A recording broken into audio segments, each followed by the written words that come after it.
So I played Vampire the Masquerade Bloodlines 2 not once, but twice. Twice! That's two more times than anyone needs to play this fucking game, okay?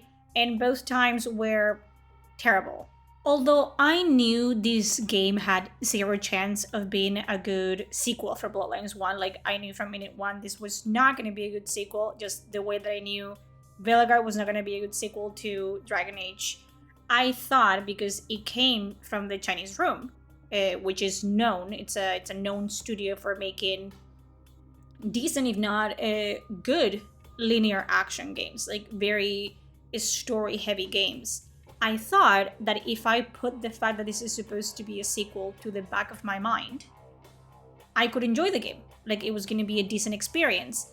It turns out I was very, very fucking wrong because I don't know who made this, but it does not feel like the people who made Still Wakes the Deep made Bloodlines 2. There's no fucking way. This game fails at every possible fucking level at being a video game. In every way. From voice acting to game mechanics to animation to everything. It just fails at being a video game. Least of all, a decent or good one. Nope. No, it just sucks. Let's just start with Fire. Fire themselves. You cannot customize Fire. The game preaches that it is an RPG and it has RPG mechanics or elements or whatever, they're saying these days. It has zero RPG elements, and customization obviously is not among them. You can change Fire's clothes if you want to. It doesn't really matter though. It's just plain dress up. You can change their hair color, their hair, their eyes, but you cannot change any of the features of their face. You cannot change the way they look, the way their body looks. Nothing. You can choose between masculine and feminine Fire. And yes, I am saying masculine and feminine. I'm not saying male or female, because regardless of which one you pick, you will always be referred to as Fire, the Nomad, and in a few occasions as they. So do with that information what you will. You can also choose your clan, which clan you belong to. But that's kind of irrelevant for reasons I will discuss later. It mainly affects the way that you play the game, the way that you fight things, like the abilities that you have access to at the beginning of the game. But it doesn't affect a story or dialogue. Sure, there's a few instances where an NPC will acknowledge the clan that you come from, but it doesn't really make them treat you any different than they would a Fire that it's from any other clan. And the choices that you do have don't affect the plot in any way either. So yes, you can say like, oh, I'm a Toreador, and that doesn't really matter. Like that doesn't make them like you more or less. So it's kind of like pointless. There's no humanity system in this one. So although you can choose how to approach like a conversation, and it's given very much BioWare dialogue wheel, you can choose to be neutral about something, you can choose to be positive or kind, or you can choose to be a dick. But you cannot really be evil, and you cannot really have the consequences of being evil in this game, of actually behaving like the monster that you're supposed to be. So they just took out the humanity out of the equation, because who cares, right? So I was talking about clans and the fact that you can pick one at the beginning, but turns out that Fire, as an elder, they have abilities like, for example, gliding and telekinesis that other kindred do not have. And other ability that Fire has, for some reason that it's barely even touched upon or explained in this game, is that if Fire drinks the blood of other kindred from other clans, they have access to their abilities, all of their abilities. This means that even if you play as, let's say, a La Sombra, and you have access to all of La Sombra's abilities, if you go to a Tremere trainer, which there is one, and you drink their blood, they will teach you all of the Tremir's abilities, and then you can swap them. You can swap your La Sombra abilities to Tremere, making you basically a La Sombra with Tremere abilities. So that just takes out any semblance of replayability that this game might have had. Because what is the point of doing another playthrough with another clan when you can just have access to all their abilities and mismatch all their abilities into one playthrough? I think they knew that this game wasn't gonna be interesting enough to do a second playthrough. Says me, who played a second time, but that's not because it was interesting, it's because I needed B-roll for this review. I needed clean footage for this review. That's why I did it. But aside from bitches like me, which I don't think there's gonna be many, most people that have played this, or even attempted to play this, and have more than 2 functioning brain cells, if they played once, that's it. They're gonna uninstall it and forget that the game existed, because there's no way, like there's no reason for you to be replaying this. Zero. Like even if you did like replay it, being another clan like I did, I'm telling you right now, as someone who has played as La Sombra and Toreador, the game doesn't change at all. There's no difference. So they knew, and that's why they gave you access to all the abilities, which is very sad and smart at the same time, but mostly sad. This game, I know that I mentioned Illusion of Choice during Veilguard, but I don't think I really knew Illusion of Choice until I played this game. Let me explain. So there are multiple instances. I'm not talking about once or twice. Several instances in this game, especially during Fabian's section, where you will talk to an NPC and 5 or 6 options of dialogue. Options being, you know, the keyword here, like unfold, and you think to yourself, okay, so this means that I have 5 or 6 ways of tackling this conversation. Wrong. You're wrong, and you're stupid for thinking that. No, which that means that among the 6 options, only one option will allow you to progress the conversation, to move on with the playthrough, which means only one of them is the right answer. That makes all the remaining 5 completely useless. So the game is literally laughing in your face if you think even remotely for a second that there is role-playing in this, and you can actually have sway in the narrative in any way, because you don't. Just letting you all know. Mind you, this narrative, like the narrative itself and the dialogue itself, is I think the worst thing I've ever been subjected to. The writing is bad. It's really, really, really, really, really bad. Like, it's bad to the point it makes Veilguard's bad writing seem decent, kind of bad. And that's a lot coming from me. If you know me, you know that I would never say that, but I'm saying it. This game is worse in every way than Veilguard, so there's that. The writing, it's like, people don't talk like that, first of all. The way they're interacting with one another, this is not how people talk to each other, and your brain knows this information. So you're just sitting there and you're listening to them talk, and you're like, what are you guys saying? Like, these are not words that human beings utter at any point. Not in this sequence, not in this way, not in this tone. Who are you? What are you? It's so bizarre. Like, your brain can tell, like, you can understand what they're saying, but you wish you couldn't. And then the voice acting itself is so subpar, especially Fire. Fire being the main character, you would think that their voice actors at least would be the, you know, the best out of all of them. And I don't know, I only played as feminine Fire, so I don't know about male Fire, but female Fire, it's a terrible choice for voice actress. Do you know what it is?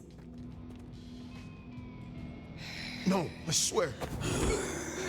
I don't know where they found this person.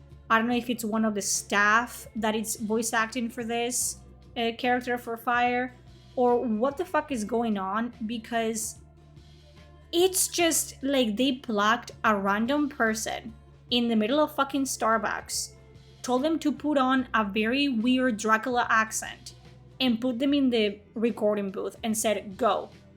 That's what it feels like.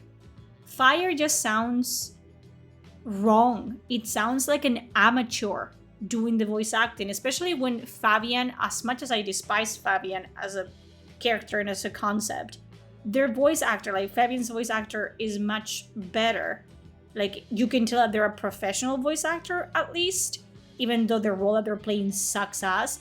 But when you put them together, and they do, because it's Fabien inside of Fire's psyche, and they keep talking to one another, there's such a disparity between levels here, between voice acting skills, that it's just so off-putting, and any immersion you might have had just goes out of the window. It's terrible. Then there's the issue of the plot itself and just how predictable it is. The game, in multiple instances, tries to make you think that the villain is not the villain. You know the villain. Spoiler, just in case you wanted to play this game and you don't want anything spoiled for you, this is not the video for you. The villain, the main villain of this game is Sophia. And Sophia is just that fucking dork Tremere, Bellar 2.0 girl. And she comes across at first as like very sweet and very naive and very innocent. But the more you play the game, the more you realize that it's just a front. And the problem is you're not supposed to know this. You're not supposed to figure this out until the end. And I'm not saying this just because, you know, like, for real, like, the game will actively tell you it's not Sophia. It's not Sophia. It could never be Sophia. Except if you have two working brain cells, you can put together that the only person able to pull any of that bullshit off is Sophia. Like, she is the only choice. But they will be like, no, it's this red herring or this red herring, except it doesn't work because you know that it's not the case. It's just very lame and very sad to watch the game just fumble around trying to pretend that Sophia, it's not the big bad, because they want you to have some sort of suspense. So when the reveal happens, it's a big reveal. Except it isn't, and I was like, yeah, I knew this. Like, I knew it was you, Sophia, the entire time. But obviously Fire, the character, didn't know. And they were like, oh my god, how could you do this? Like, bitch, we knew. We knew from, you know, like, the beginning that it was Sophia. In a utopia, this game, it would have allowed you to find out that it was Sophia. And, you know, if you did enough side quests, and if you did enough digging and investigating, you would have found out that it was Sophia. And in another playthrough, maybe you didn't do all the digging and you didn't know. So you are at the same level as Fire, where, you know, if you actually do some investigating, you know. If you don't, you don't. Their writing, it's like toddler level of writing that I would actually have to, you know, cover my eyes and my ears to not know that it was Sophia. Like, it wasn't even me trying to dig this information out. It was just information that was thrown to my face. And then the game forced me to pretend that I didn't see it. It's like, well, it's not my fault that you guys suck at writing plots. Sorry. Speaking of sucking at writing anything, aside from Sophia, because Sophia is the big bad and it's supposed to be a big secret. Woohoo. So the game throws out you like kind of like side antagonists, trying to make you think that there's someone else behind the entire conflict in the game, except there isn't. And you would think, to do this, to make you think that these side villains are actually the main villains, that they would let you know them as people, as characters, that they would like give you a few quests for you to actually get to know them and get into their psyche, to understand why they're doing what they're doing. But instead of actually building up the plot around them and the intrigue, what they do is they introduce this one side villain, let's say Benny, Benny's the first mini boss that you, not a mini boss, the first boss you encounter. And it goes like this. In the first 20 minutes, you meet Benny. Benny's like, fuck you, you suck ass, fire, fuck you. And you don't have a choice to like actually persuade him or be aggressive or attack him there and there. You just have to take it. You have to sit there and like allow him to insult you. And then he's like, you better fuck off, because if I see you again, I'm gonna kill you. Okay, so from there on, you think, okay, now we get more quests about Benny. We get to know more about Benny. We get to unravel more about this character. No, the next time that you see Benny, he attacks you for no reason. So you meet him, he doesn't like you for some reason, and then the next time that you see him, he attacks you. There's no reason, there's no build-up, there's no feelings there. I don't care about Benny. Benny shouldn't care about me. So why are we fighting? Whatever. Same thing with Isabella, another boss. You meet her once, she tells you, oh, come to my club. It's cool, come to my club. And you're like, yeah, sure, I will go to your club, except you cannot go to her club because it's a location that it's quest locked.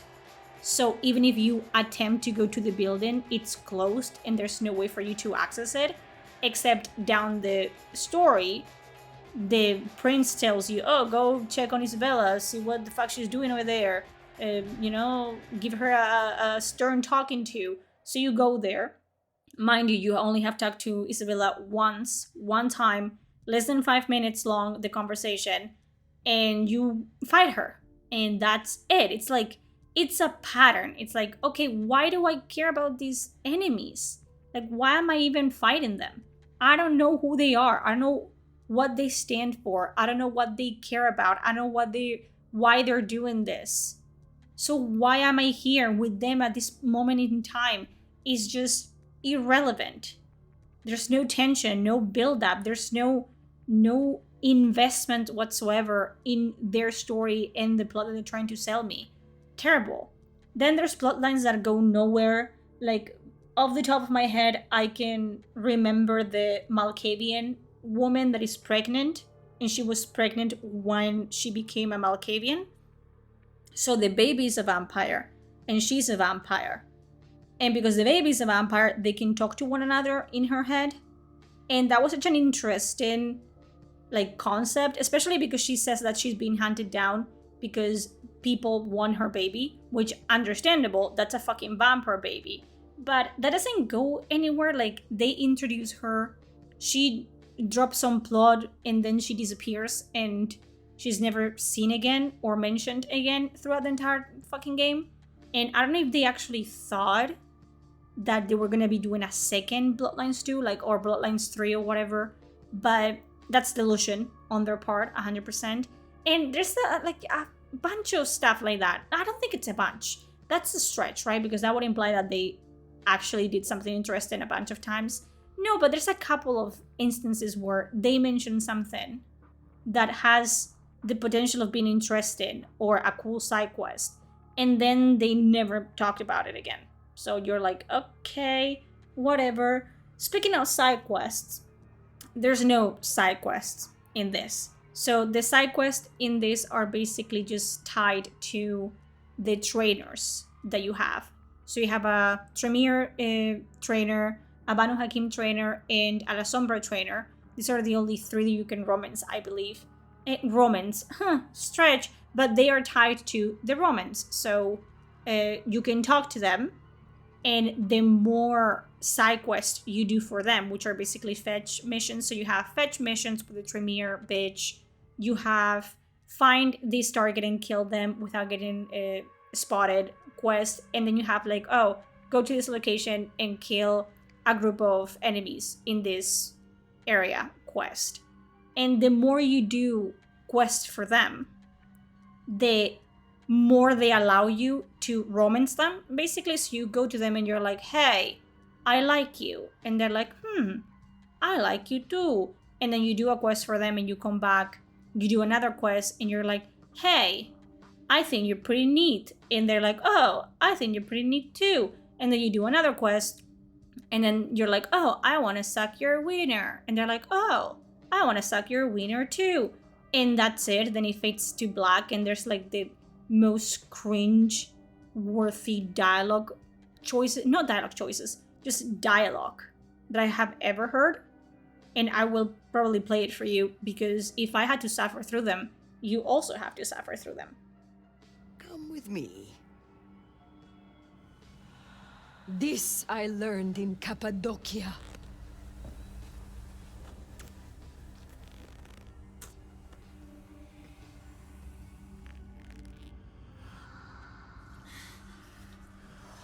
Let us experiment with Crowley's Tantra. Oh, dirty beast. But really bad. Really, really bad. That means that there's no meaningful relationships or romances in this game. Like, they're just booty calls. They're just characters that you could like go with them and talk to them and have sex off camera. You don't see anything. Don't get, excited.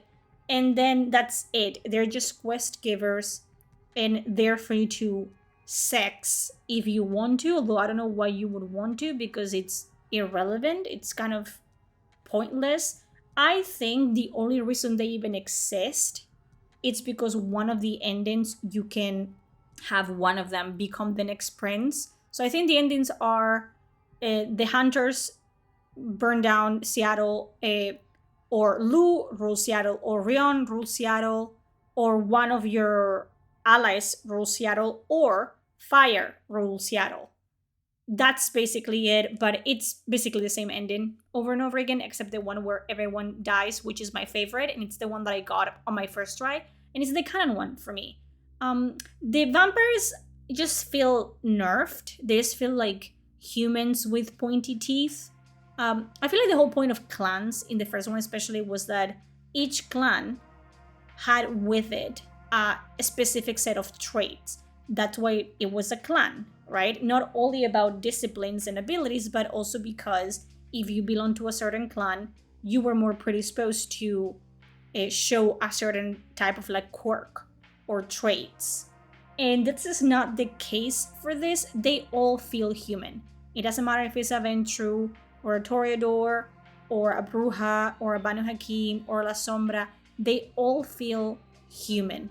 They all talk like human beings and think like human beings, and it's just boring because they're just so homogeneous that what is the point of them being different clans to begin with if they're all acting like Ventrus and Toreadors? What is even the fucking point? Whatever. Another thing that pissed me off is that they removed the final death. Final death, it still exists in this game. Final death as a vampire dies and they're dead. They cannot be, revived or resurrected. But the thing is, in the first one, in Bloodlines 1, final death meant you're dead, and your corpse would just disintegrate into embers and then dust. So there was nothing left to you. But because this game relies so heavily on the detective aspect, which is barely there, mind you, because Fabien might be one of the worst detectives to ever detect, ever. But the whole point of detecting is like, he stumbles upon the corpses of kindred because a serial killer has been killing vampires, yada yada yada. Except in the first one, this wouldn't even be possible because there wouldn't be a corpse to like check out, to investigate. So they just removed that, mainly for plot reasons. Not mainly, solely because of plot reasons, which is just stupid, because that would mean that any fucking person could grab like a vampire corpse and just do experiments on them and find out that they're vampires. So that would be a breach of the masquerade. Fucking whatever, I don't care.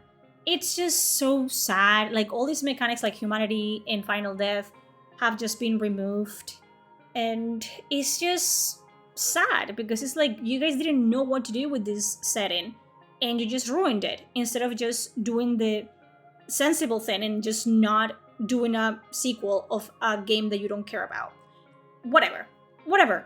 It's just an extremely linear experience. I don't know if you guys really understand what I mean when I say linear. I mean, like, if you don't play the game exactly as it's intended to be played, you won't advance, or the game will literally fail you for not doing things the way you're supposed to. For example, if you're in an area that the game is telling you do stealth, and you don't do stealth, it's game over. It's fail. You have to restart back to the checkpoint and do the quest as God intended, or you won't be able to advance.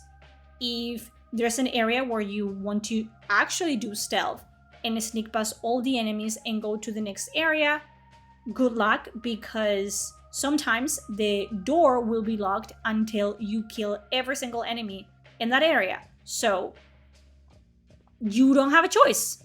You don't have a choice. You don't actually get to play the game how you want to. So that's amazing. The enemy AI is absolutely ridiculous. It's just not good. Like, they will forget that you exist. Like 2 seconds after seeing you, they will kill each other all the time. They will throw themselves off buildings. It's just terrible. The combat is so bad. The parkour is really bad as well for a game that based its entire gameplay on parkour and having verticality and being able to just not run around but actually go and glide and go from building to building. There's nothing on top of the rooftops. There's nothing there for you to like interact with. There's no vampires like perched on top of rooftops you can talk to. There's nothing aside of collectibles you can pick up from time to time and combat encounters outside of main quests.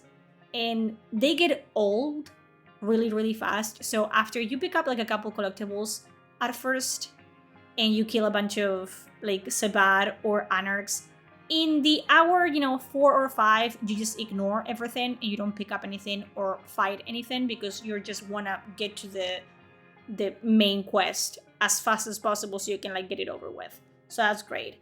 Another thing that it's stupid but it bothered me, you cannot drain NPCs, so you can feed from any NPC that you see. And there's some NPCs that are special and they give you like sanguine points and whatever. But once you start drinking them, you don't kill them. Like, you just drink from them and then fire stops drinking and they're fine. So there's no actual fear of killing an NPC by accident. Like, if you want to kill an NPC, you have to try to kill an NPC. I don't know. It's just lame. The masquerade system is nearly irrelevant in this one as well. It's very, very, very, very, very hard for you to break the masquerade in this. Like, I have killed people, multiple people, and all I have to do is go up a rooftop and go back down, and they don't remember that I did that. They don't care. There's instances where you will full on hear Sabbat and Anarchs fighting on the rooftops, like shooting each other, throwing grenades at each other, and there will be bodies like floating onto the streets, and a police officer will be like, this is weird, and just walk past it. Like, they won't investigate. They don't care. They don't give a shit. And then there's other instances where the game will force you to break the masquerade. Like, they will send you on a mission where you have to kill people on a park. And if you don't have specific abilities from a specific clans, that will mean that, people will see you killing enemies in the park. And they will call the police, and then the masquerade is broken and fucking Tully appears behind you and sticks you in the heart. You know what I mean? It's kind of like very inconsistent the way that they treat the masquerade in this. Like, they're constantly saying like, you have to stop this group of anarchs from breaking the masquerade. But to do so, you actually have to break the masquerade yourself to stop them. Ridiculous. Then there's the case of Tully, a very ugly Nosferatu just walking around Seattle. I'm not talking the sewers, I'm just talking like, the streets of Seattle. And it's okay. And no one says anything. And no one sees him. Like, I'm not talking about him hiding in an alley or whatever. No, I'm talking about him being in the park at a food truck, just chilling. There's like, a couple, like 2 feet next to him. straight up looking at him and his ugliness, and that's not a Bridge of the Masquerade, sure, whatever. Another thing about this game that makes it barely a video game, the way that it's coded, right? Usually in a game, you don't even have to think about it. It's kind of like industry standard at this point. You press M, you open the map. You press J, you open the journal. You know what I'm talking about. In this, if you press M, nothing happens. If you press J, nothing happens. For you to access your, abilities, usually press K, nothing happens. You have to go to escape. And then from there, you have to access the map, the journal. Not even the journal, because the journal doesn't exist. The map, the customization, like the clothes, and then what? Like the options, the audio options, the game options. So they're all in the same menu that you can only access through escape. Great. And it's amazing. And there's no motion blur in this. There's no FOB slider. There's no key bindings. There's no manual or quick saves. There's nothing in this. There's it's barely a video game. Mind you, the first game had all of this. I don't know if it had motion blur and whatever, because it's a game that came out 20 years ago, but it did have like key bindings and manual saves and quick saves and M for map and stuff like that, and C for character and I for inventory. Like the basic shit that has been industry standard since at least 20 years ago. This game that came out in 2024 does not have it. Did it come out in 2024? No, it came out this year. Mind you, it was made in 2024. Or at least that's what the fucking people say. Insane, isn't it? Well, it's a fact. And you know what else is a fact? The fact that people have been complaining about this, about the lack of systems and fucking game mechanics in this. And instead of addressing that and updating the game and coding those in, what they did was do an update, but instead of adding necessary stuff, they added cosmetics, because that's what people were asking for. Right. Huh. This game is it's a terrible game. The game is split 50-50. Again, the game says it's an RPG, whatever, role-playing, but in reality, it's just a dual protagonist, like dual POV linear action game, and you play 50% of the game as Fire and 50% as Fabien. And when you're Fire, you have access to Fire's abilities, and you can parkour, you can jump, you can fight people, whatever. And then as Fabien, you can just walk around. And that's 50% of the game, mind you. And on top of that, to add insult to injury, Fabien's sections are just useless. They're redundant, they're unskippable, and they only exist to pad the playtime of the game, to make it 50% longer. Because when I tell you Fabien's entire fucking gameplay is just running around and asking obvious questions to obvious people, and all you do at the end when you finish Fabien's gameplay, it's figure out that the gardener, like one character that talks to you in dreams, actually is Fabien's sire, who disappeared a long time ago. That's all there is. That's the entire reason why for 50% of the game you play as him, to figure out that Gideon and the gardener are the same person. That's it. And it's irrelevant because you don't do anything with that information. It's useless. So there's that. Great. What else? There's only one map. I know.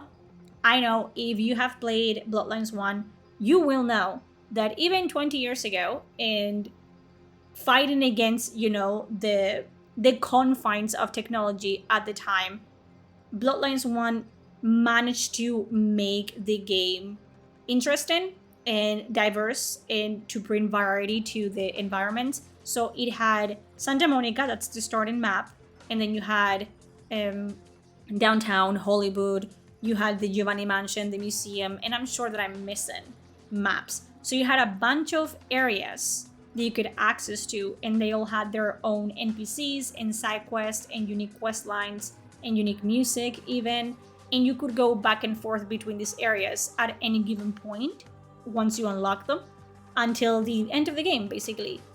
And in this one, you only have one map.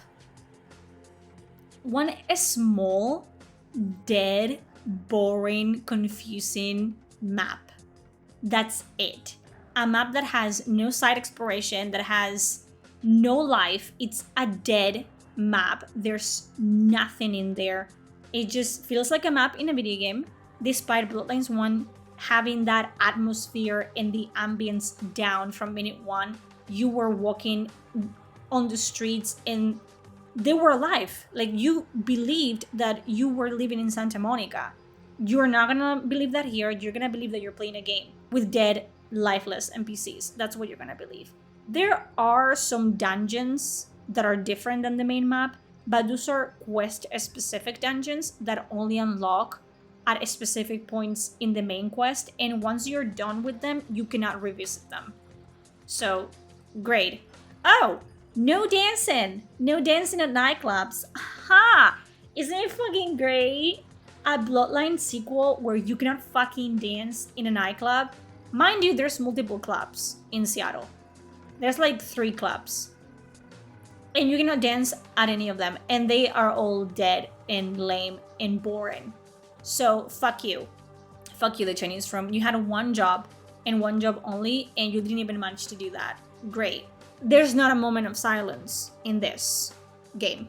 Not a moment of silence. There's just dialogue after dialogue after dialogue. If it's not Fire talking, Fabien is talking. If they're not talking to one another, they're talking to someone else. If not, they're talking to themselves. I don't fucking know. I just know that there's not a moment of silence in this. Oh, if you're not talking, then the NPCs are talking. Like the random NPCs around the street, they're talking to themselves as well, and they repeat the same lines of dialogue over and over and over again. You love to see it. There's terrible environmental design in this. To the point that it's a very linear game with very tiny areas and levels. And I'm sure they did this on purpose. But even though the levels are tiny, like as small as hell, they made it so visually confusing for you to know where to go next. So you would spend time looking for the way to go, and that would like make the gameplay longer. I have no proof, but I have no doubts about it. No doubts. Insane.